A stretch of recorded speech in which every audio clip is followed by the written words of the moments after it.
And hello all my fellow nerds out there, this is Oracle Nerd Richie and welcome back to Underfell, the text-based adventure. Now, I don't usually do this in the beginning of videos, but I have actually been paying attention to my analytics. Yes, I actually know that some people probably dislike my videos for some reason or another. And my only response to that is, why would you dislike the video? YouTube doesn't care about dislikes. They really don't. But no, seriously, no shade through to YouTube. I love this platform. Don't kick me out, please. But they really don't care about dislikes. It really, they don't. They just don't. But anyways, last time Underfell, we found a video of something that apparently happened in this lab. That if we can remember, but it had a grimy filter, and we confirmed it was an old style room. And I was debating whether we should keep watching or not. I think we probably should, just so we can get everything, just so we can see everything that this has to offer. So let's just keep going, I suppose. You don't want to watch, yet you can't look away. A tall monster walks into the room. He has a long black coat that goes to the floor. Yep, that's definitely Gaster.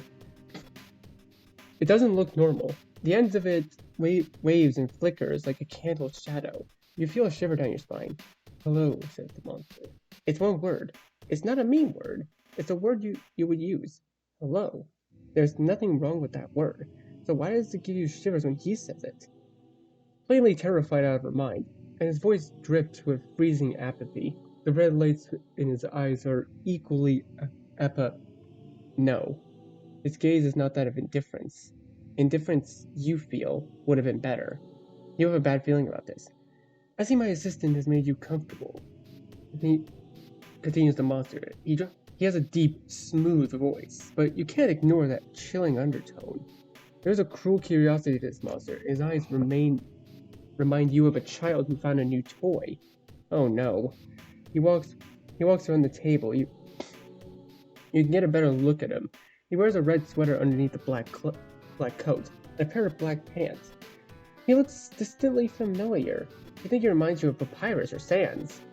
So perhaps he's a skeleton monster? He has long arms and white hands. Perhaps bony hands? You squint to try to see. You can't tell. More white hands are conjured into the air around him. Only hands, no arms attached to them. One hand goes over to the table and picks up a metal tool. Another picks up a clipboard beside the woman and hands it to the monster. Please, the woman croaks out. Please? Oh, please out. I told you everything, she whimpers. Please, let me go home. Yes, it is noted here that you have been very cooperative, says the monster in an agreeable manner. You are our first human contact since the sealing, so your kindness has been appreciated. Oh, is this the original Green Soul? On behalf of Underfell, we thank you. So, can I go? No, he said. We cannot leave. Why would you be able to? Her face screws up and her whimpers turn into hiccups and starts to sob. Yes, crying, because that will surely solve your situation. He says, sounding amused? Please, she croaks. Please. Goes the monster as he reaches around the table and pulls up another strap by her head. Please, let me. He wraps the strap around her mouth, and she falls silent. You see a glow around the strap. Perhaps magic? Was it enchanted to cancel noise? That's better, he says with a smile. That gives you a goosebumps. He steps back and takes a tool that had been picked up by one of the floating hands. I'll be starting the dissection now. Dissection. You realize what he holds is a scalpel, and he drags a blade from the center of her chest down to the navel. You do not need to hear her scream to know she was. Even behind the strap over her mouth, her expression is contorted into agony. She writhes and thrashes against the bindings of the table, but to no avail. I know humans aren't supposed to turn to dust when they die, but it's been a long time. Who knows what has changed since I have to be cautious. I don't want to waste this opportunity. I will do my best to keep you alive through this process. Since I'm doing my best, I hope you will also do your best to survive. My smile stretches. Then, in the next experiment, I'll let you take something to numb the pain. Pauses. He smiles. Maybe. The video shuts off. The black marble plate is a reddish hue again, red like her blood. You glance at the rest of the crystal tablets. There must be over 100 of them. 100 experiments. You feel violently sick. You are done. You are done with this. Honestly, I don't even need to see the other options. That's literally me.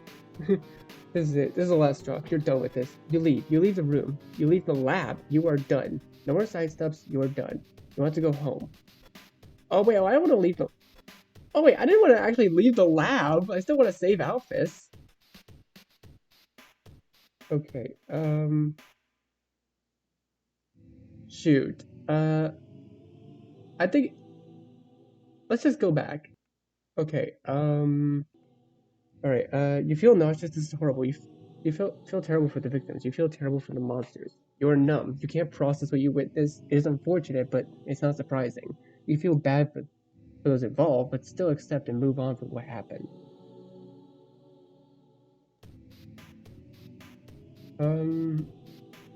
I mean, I don't want to seem like a jerk. Because if I say I'm numb, that means I'm desensitized to death already. I mean, I've died like 17 times this run, but I'd probably still feel nauseous. I'm just gonna go with the bottom option because, I don't know, it seems like the best option to stay in the lab for. You get it. You hate it, but you get it. The monsters had just lost the war against humanity. We're probably getting used to their isolated underground, and a human, their supposed enemy, falls into their lap. You don't think humanity, so fresh after war, would have been kind to a monster who escaped. It is a terrible situation, a tragedy really, but it is in the past. People, monsters, and humans can do bad things. The only thing you can do is move forward and be better. That is actually one of the best pieces of advice that I get from everywhere, and it's still advice I listen to this day. It's like that scene of God of War 2018 where Kratos says, "Don't be sorry, be better." Yeah, he kind of says it in the worst times sometimes, but it is a piece of advice that you should always take to heart. Like, you shouldn't be sorry for everything. Just try to be better than what you are. Try to move on, be a better person, but still treat others with respect. And only be sorry when it's necessary to be sorry. Let's see. You decided to look for more notes to read. You want to explore this floor. That's all anyone can do. Let's see if we can find more notes to read. You find another one taped to the wall. Perfectly hidden diagram. Okay. Okay, I can already tell what this says. Knock knock. Who's there? Time for who? Time for sleep. You haven't been home in a week. Oh, let me translate this real quick. It says I don't like this joke. It's not a joke. Stop shortcutting out of the room when I enter. Otherwise, I will fill the entire lab with sleeping gas. Go home. You wonder what shortcutting is. You reach out and touch the paper. It seems like whoever owns this room is someone who worries about them. You wonder if the owner of this room is the same one who... You see there more notes. They're scrambled up. You carefully unwrap them. Ooh. Yep, time for more translating. Sans wants to see the stars. Papyrus wants to feel the wind. Is it strange? I do not care for any of it. What difference does the view make? I will work in a laboratory on the surface as I would underground. My interests will not change. Nothing changes. You flip it over. Is this an effect of my level going up? His Majesty said your mind changes the more you level up. I think I used to want to see the surface when I was younger, but I cannot remember anymore. His Majesty said things things change when soulbound. Regardless of levels, a monster's soul feels at zero when with their soulmate. I wonder what that feels like. I haven't been zero since... Since what? I wonder. You set it back the page is ripped at that point. You set it back down. There's where you notice a trash bin is filled with scrunched up papers. Oh, we're gonna have to look through all the papers? Really? Okay, I thought there'd be secrets down here, but there isn't. There are dozens of papers with scrawled writing. Each one starts off with one line that gets scratched out. It looks whoever wrote these greatly struggled. Oh yeah, all these are all scratched out. Do I still translate these guys? What do you guys think? Well, I feel like I should still translate them.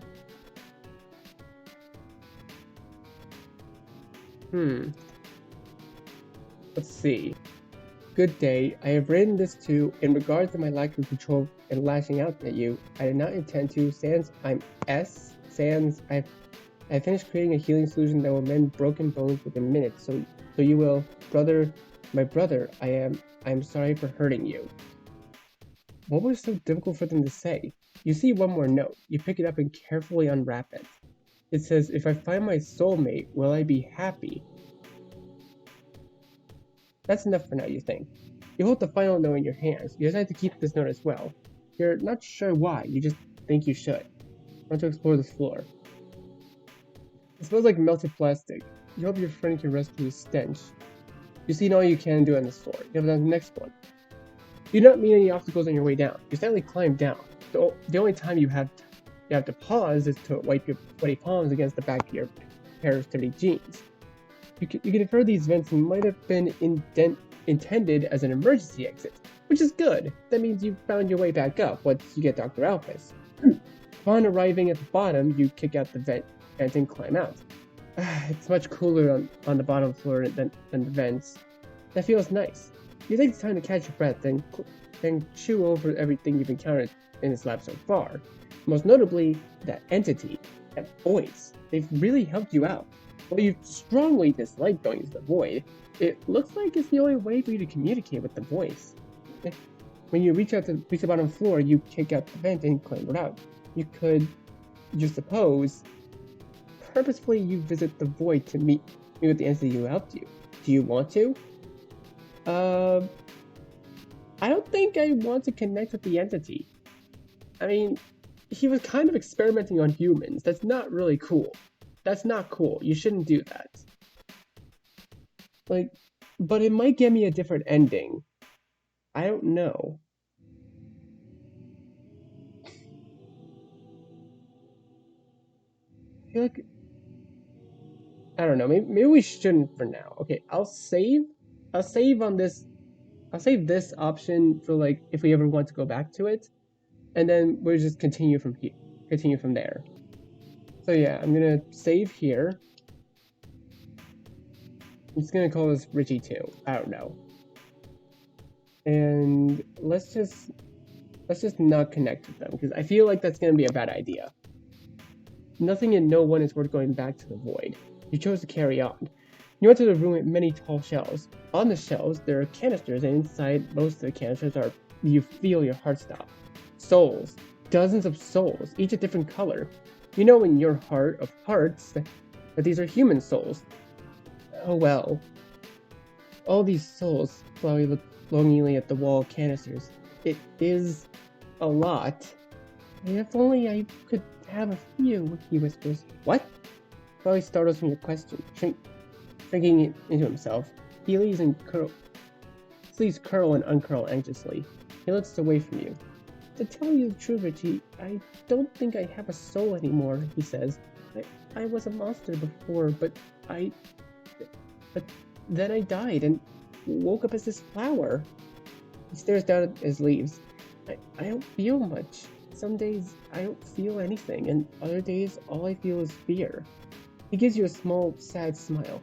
It's been better with you. Being near your soul, it suits me. Probably because I'm hollow. Oh. You reach around and gently take one of his leaves in your hands. He rests his head against your shoulder. You ask him, if he had these souls, would he be whole?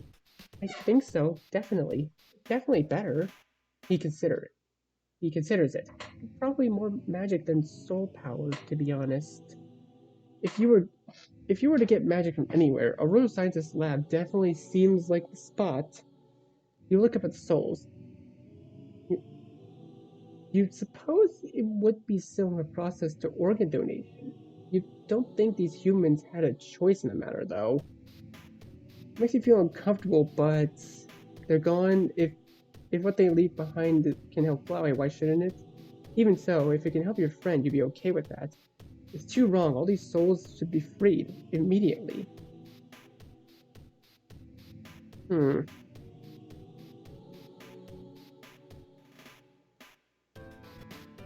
Honestly, I think freeing the souls is a better option.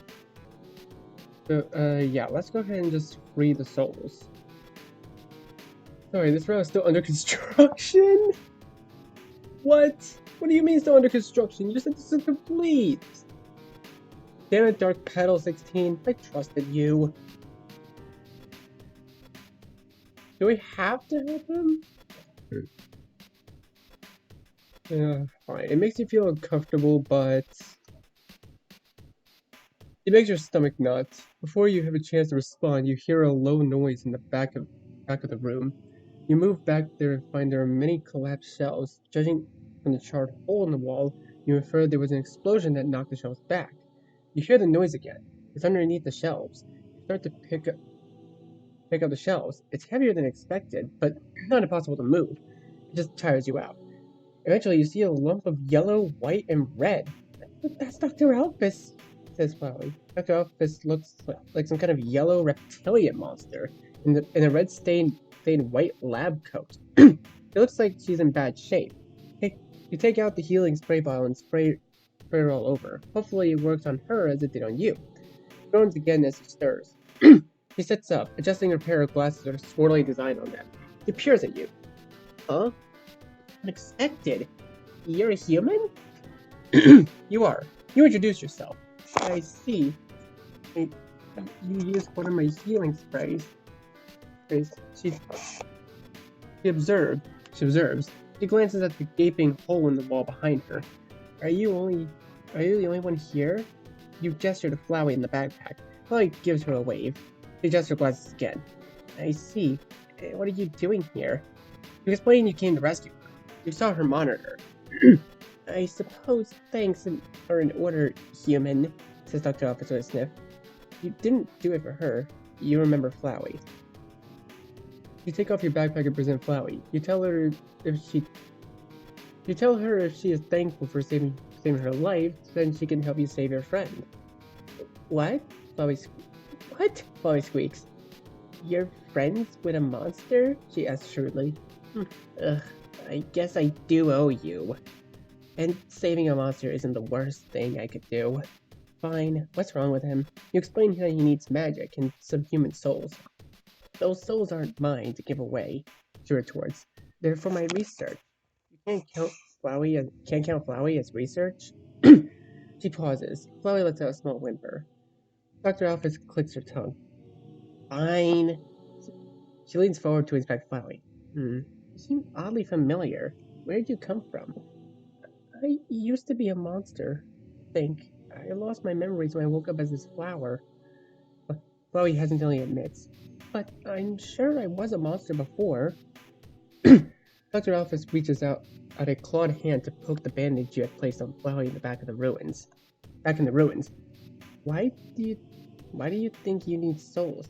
I'm soulless, he hollowly admits. Alphys stiffens. She is silent for several minutes. It's long enough to make you concerned. Alright, she says. To restore you, it will not be easy. Your body is weak and absorbing too much too fast could cause it to deteriorate. Flowey flinches. That's not good. Alphys takes the backpack from you. Nothing I can't overcome. I'm a genius after all. Leave your little friend to me. You hesitate. You ask Flowey if he's okay with this. I want to be whole again, he says. He gives you a small smile. Thank you for helping me get this far. I'll be okay. But will you? Can you continue without me for now?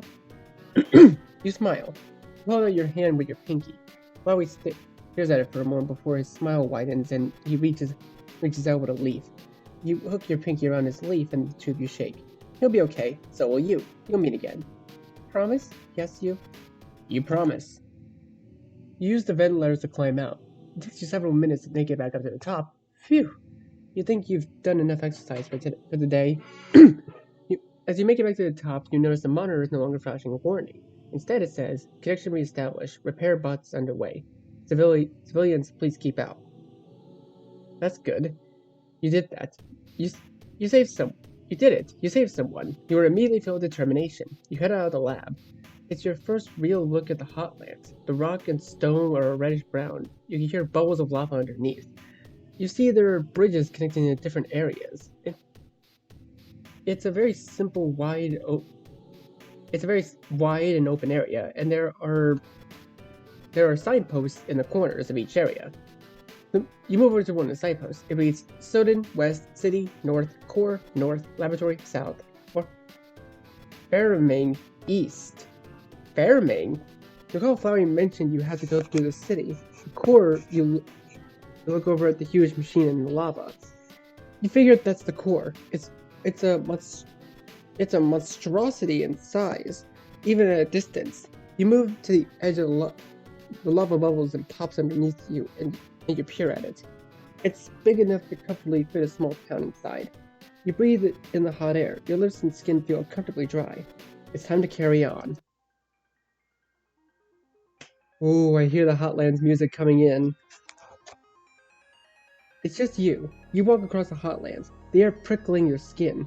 Each breath is uncomfortable. You can feel yourself drying out with each step. It surprises you how much the weather is affecting you in the underground cave. You wonder what the city will be like. Will it be snowy and like Snowden, like in the marshlands, or will you finally find an area that has a pleasant climate? Looking up, you notice the stalactites have those red crystals in them, as well as some black ones. Not that this area needs the light. The lava is bright enough it forces you to squint when you look at it. When you cross another bridge, you spot a familiar figure. It's Sans. He seems to be seated behind some wooden sentry post. Over to Sans, you decide to ignore Sans and carry on your journey. No, head over to him. Why not? You head over to Sans. The skeleton gives you a sharp grin.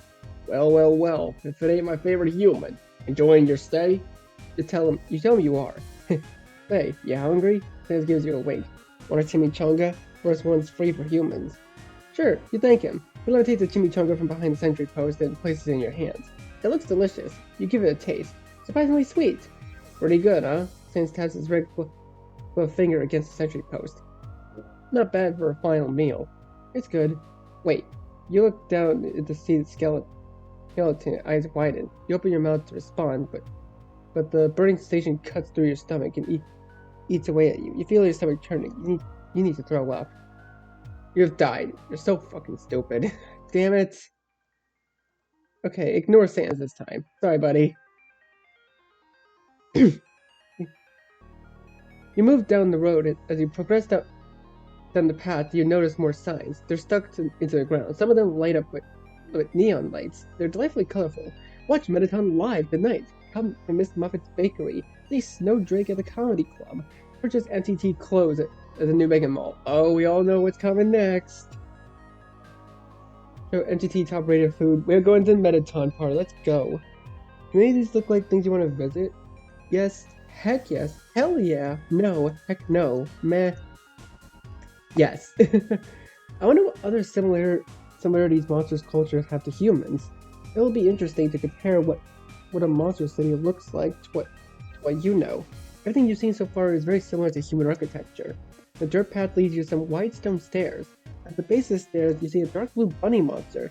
It's leaning against some kind of metal cart with a black umbrella. Oh? You know what? I'm curious. The bunny monster smiles at you. He's a head taller than you and is wearing black overalls and a red turtleneck. Hi there. I'm Todd. I sell dice cream. Dice cream? A sweet treat you gamble on. It's not always sweet, he says. Want to try one? You tell him you don't have any money. That's fine. My niece Puffers told me about you, he says. She respects you and expects that you try to keep everyone safe. She sends her regard. Oh, you beam. You tell him you were delayed to make her acquaintance. He told me, he says. He reaches into his cart. Cold air rushes out of it. He pulls out a red-colored ice cream cone and offers it to you. He smiles. One ice cream cone. You give it a taste. It's sweetly sour, like lemonade. Your face reflectively scrunches up. It's so sour it hurts your teeth. You can't stop your wins. That's good. You know, I kind of like sweetly sour things. It's good. You finish your ice cream. If you're still around tomorrow, you can have a free one on me, he says. That's so sweet. You thank him on your way. And on your way. Enter the core. Ooh, end of Hotlands. What a journey's been so far. You surely have one of the three necessary components to unlock the true ending for the routes. Perhaps you missed something in this chapter. You're on the track to the normal ending. You're on the friendship route. You say Dr. Alpha exchange. She'll help out Flowey. Talk about it two for one. Good job. I died 19 times. 19 times, and your skin feels drier than sandpaper from the intense heat. Fingers crossed you can find some lotion in the next area. Alright, I want to see what this says. Okay, it translates to, that's a shame. Oh, because I didn't connect with the voice. Ooh. I feel like we actually should have connected with the voice then. Alright, well then.